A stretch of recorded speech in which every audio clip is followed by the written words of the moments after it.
Here is a list of 25 weird things about Minecraft that'll make you go, huh? You know how in the Nether, sleeping is super deadly. You'll explode if you try and take a nap. That's just how the game is designed. But what's up with the villagers? They seem to sleep just fine in another dimension. Do they know something we don't? Lava in cauldrons is weird, to say the least, but this is even crazier. Not only can it hurt players and items like you'd expect, but it's ridiculously good at it.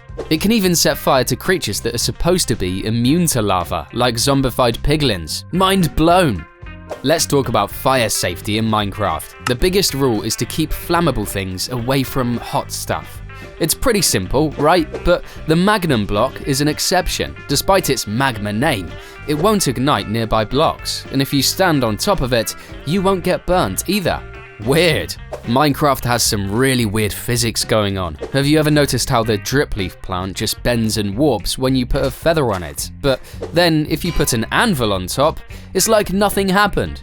And if you even try and stand on that anvil, it is still totally stable. Unbelievable! So, you know how the Frostwalker enchantment is pretty powerful? Well, if you've got Frostwalker, you can basically turn water into ice. But don't get too cocky, it won't work on water-covered platforms. But let's be real, wouldn't ice stairs be awesome? Getting a beacon isn't easy. You need to defeat the Wither and gather glass and obsidian, 2 blocks that aren't meant to be punched. But when you combine them, you can break the beacon easily, whether you're using a pickaxe or not. I thought obsidian would require a diamond pick, but nope. You can break it any way you like. Although I still prefer using a pickaxe, it just feels safer. Minecraft's hitboxes are notoriously weird and wonderful. Take minecarts, for instance. Did you know that a cart won't move along a rail if a certain block is placed in the way? It's like it's stuck, but then if you break that block and replace it with another one, the rules change. Suddenly the cart is like, oh yeah, no problem, I can totally phase through the wall. Who hasn't gotten stuck in a spider web in the game and felt their frustration grow? Yeah. It's super frustrating, and it's not just us players who feel this way. Most things in the game have trouble getting through webs too, but for some reason, arrows and other projectiles can just sail right through without any problems. I guess that's a good thing though, because it makes it way easier to take out those pesky cave spiders with a bow and arrow. I'm grateful for that, even if the logic behind it doesn't really add up. Have you ever noticed how Minecraft has some pretty dangerous blocks out there? I mean, who would intentionally stand on magma? But then, there's the stone cutter, and I just don't get why it's safe to stand on. It's even spinning in the circle and you don't take any damage. How? Minecraft's creators cleverly added hay bales to reduce fall damage from the start. But why didn't they do the same for other soft blocks like sponge, snow, and wool? I'd rather take a tumble into soft snow or wool than get hurt by wheat. The new decorated pots are tricky.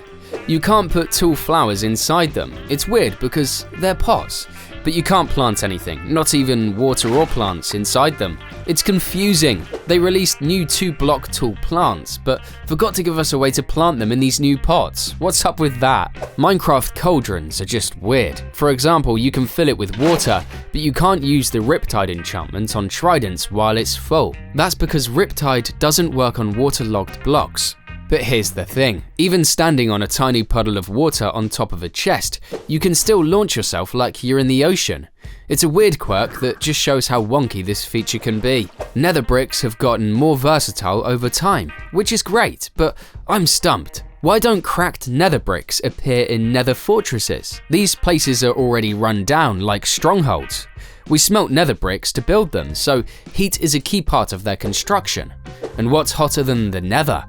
Fireflies were almost added to Minecraft. Yeah, it's true, but they ended up getting cut from the game, and the reason is pretty weird. Apparently, frogs were supposed to eat them, but here's the thing. In real life, fireflies are actually poisonous to frogs, so Mojang decided to scratch the idea. Meanwhile, frogs in the game still snack on slime and magma cubes, which seems way more deadly than fireflies. I mean, magma is basically just a ball of molten lava. Composting can be a bit of a scam, don't you think? You put in all the plant material and get one measly bag of bone meal out of it, but what's even weirder is that you can't compost bamboo, despite it being a natural fiber. Yes, you heard that right, no composting for your bamboo. So if you're looking to turn your bamboo farm into something useful, forget about it. Minecraft may not aim for realistic graphics, but one thing always cracks me up. It's not just the square mobs with round shadows, although yes, that's weird. It's the fact that their shadows can pass through solid rock and even appear on top of lava lights. Let's talk about speed in Minecraft. Did you know that ice boats are the fastest way to travel? Who would have thought that combining ice and boats would work so well? In real life, ice and boats don't mix. Just ask the Titanic. You know what can really slow you down when you're traveling? Water. I mean, if you've got a boat, you're all set, but on your own, it can be tough to make progress through water. You know what's weird though? When you use a ladder in the water, it's actually faster than a regular ladder. I'm not kidding. The game somehow combines the speed of swimming with the speed of climbing, and it makes the whole process way quicker. Loyalty is a cool idea, but what's the point if it's just an illusion? I mean, I've thrown my enchanted trident into the end void, and it's gone for good. I can't even get it back. I get why I can't come back from the end, but a magic trident, you'd think it would at least try to return to me. Instead, it's just a waste of time and resources. I'll leave it in my overworld and focus on something better.